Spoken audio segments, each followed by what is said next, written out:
শুরু করছি Wren Martin question ব্যাকের পেজ নাম্বার 62 ক্লাস 6-এর আমাদের রাইটিং স্কিল বলছে study the following family chart suppose you are Sandip Roy your grandfather is Sukumar Roy write a short paragraph in about 60 words about your family. এখানে একটি family chart দেওয়া আছে যেখানে সন্দীপ রায় বলা হয়েছে তুমি একজন সন্দীপ রয়, তোমার ঠাকুরদাদা ছিলেন সুকুমার রয় এবং সেই সম্পর্কে এই ফ্যামিলি ট্রি থেকে ফ্যামিলি চার্ট বা ফ্যামিলি ট্রি থেকে তোমাদেরকে একটি ছোট প্যারাগ্রাফ লিখতে বলা হয়েছে। তাহলে আমরা কিভাবে লিখব? This is a family tree of Sandip Roy's family. এটা হলো সন্দীপ রয়ের ফ্যামিলির। Sukumar Roy is his grandfather, Sukumar Roy ছিলেন তার ঠাকুরদাদা। হি ইজ আ পোয়েট, তিনি একজন লেখক বা কবি ছিলেন। সুপ্রভা রয় ইজ গ্র্যান্ডমাদার, সুপ্রভা রয় ছিলেন তার ঠাকুমা। She is a home maker, তিনি গৃহকর্ত্রী ছিলেন। সুকুমার রয় সন ইজ সত্যজিৎ রয়, সুকুমার রয়ের ছেলে ছিলেন Satyajit Roy. He is a famous film maker and writer, তিনি ছিলেন বিখ্যাত চিত্র প্রদর্শক এবং একজন লেখক। সত্যজিৎ রয়ের wife is Bijoya Roy, she is an editor. Satyajit রায়ের ওয়াইফের বা স্ত্রীর নাম ছিল বিজয়া রয়, তিনি একজন এডিটর ছিলেন। দেয়ার সন ইজ সন্দীপ রয়, তাদের পুত্র হচ্ছে সন্দীপ রয়। হি ইজ আ ডাইরেক্টর, তো সন্দীপ রয় হচ্ছে তিনি একজন ডাইরেক্টর হলো। এবং এটা 9 নাম্বারটা হয়ে গেল এবং আসছি পরেরটায়। নাম্বার 10 বলছে write a paragraph on a boat journey using the following hints. Boat journey সম্পর্কে একটি তোমাদের প্যারাগ্রাফ লিখতে বলা হয়েছে। মুনলিট লাইট, চাঁদের রাত ছিল। 4 ফ্রেন্ডস, 4 জন বন্ধু। Boat on a wide river, একটি বড় নদীতে যাচ্ছিল। Rippling of the water, dark forest on either side, thrill of the journey, তারা সামনে একটি ঘন জঙ্গল ছিল এবং তারা যাত্রাটা খুব ভালো মতন উপভোগ করছিল। তো এই সম্পর্কে তোমাদেরকে একটি বোট জার্নি দিয়ে তোমাদেরকে একটি লিখতে বলছে প্যারাগ্রাফ। তাহলে প্যারাগ্রাফটা আমরা দেখছি। আমরা এখানে কীভাবে লিখব বোট জার্নি দিয়ে।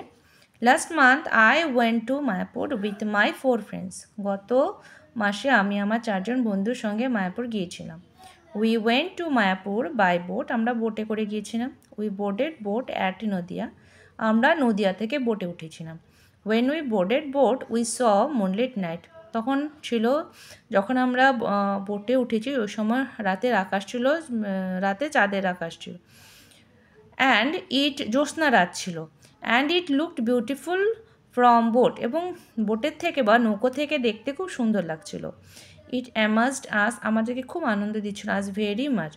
উই এনজয় টেস্টি স্ন্যাক্স, আমরা খুব স্ন্যাক্স খেয়েছি, খেয়ে আনন্দ করছেন। When boat was rippling of the water, but at the middle of the river, ঠিক নদীর মাঝামাঝি, দেয়ার ওয়াজ এ ডার্ক ফরেস্ট, যখন আসলো তখন চারপাশে অন্ধকার ফরেস্ট ছিল।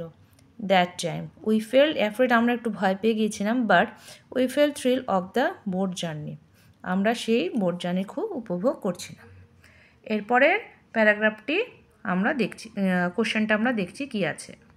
এরপরে বলছে write an application to your headmistress for your early leave, তুমি তাড়াতাড়ি ছুটি নিতে চাও, সেই জন্য তোমার হেডমিস্ট্রেসের কাছে একটি ছুটির আবেদনপত্র জানাতে বলা হয়েছে।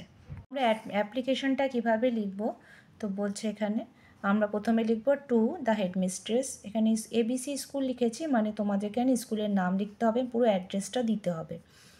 বিষয় দিতে হবে subject application for leave, early leave, যেহেতু তাড়াতাড়ি ছুটির জন্য আবেদনপত্র বলা হয়েছে, তো এখানে বিষয়টা এভাবে ঠিক মাঝামাঝি জায়গায় ওটা দেবে। এখানে রেসপেক্টেড, তারপরে ম্যাডাম দিয়েছি, তোমরা রেসপেক্টেড স্যার ম্যাডাম যাই হোক দিতে পারো। একটু নিচে লিখতে হতো, আমার লেখাটা একটু সরে গেছে। লিখব এখানে with due respect, I am to inform you that I could not attend school from 5th period because I am not feeling well due to my fever. আমি আপনার সঙ্গে সবিনয় জানাচ্ছি যে আমি পঞ্চম পিরিয়ডের পরে ছুটি নিতে চাই, কারণ আমার শরীর ভালো না, আমার জ্বর আসছে। In the circumstances I pray to you kindly grant me leave. সেই অবস্থায় আমি আপনার কাছে প্রার্থনা করছি যেন আমাকে আমার ছুটি মঞ্জুর করে দেওয়া হয়। For above mention my problem.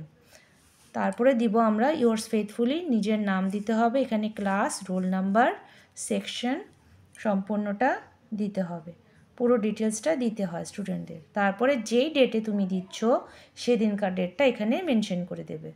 হয়ে গেল? তাহলে আমাদের হয়ে গেল এখানে কিভাবে আমরা একটা অ্যাপ্লিকেশন লিখব। এর পরিবর্তে যদি আর্লি লিভ না দিয়ে অন্য লিভও দেয় একই রকমই হবে। সেক্ষেত্রে তুমি এখানে ফিফথ পিরিয়ড দিয়েছো, যদি কোনো ডেট মেনশন করে সেক্ষেত্রে এখানে কোনো তোমরা ডেটটা শুধু বসিয়ে দিবে, এটা উঠে যাবে তখন, সেক্ষেত্রে লেখার ধরন সম্পূর্ণ আলাদা হবে। তো হয়ে গেল আমাদের রাইটিং স্কিলের পার্ট। যদি তোমাদের ভালো লেগে থাকে তাহলে অবশ্যই একটি লাইক করো আর শেয়ার করতে ভুলো না। আজ এ পর্যন্ত রাখছি, আর তোমাদের সিন গ্রামার পোর্শন পরে অন্য ভিডিওতে তোমাদেরকে দিয়ে দেবো।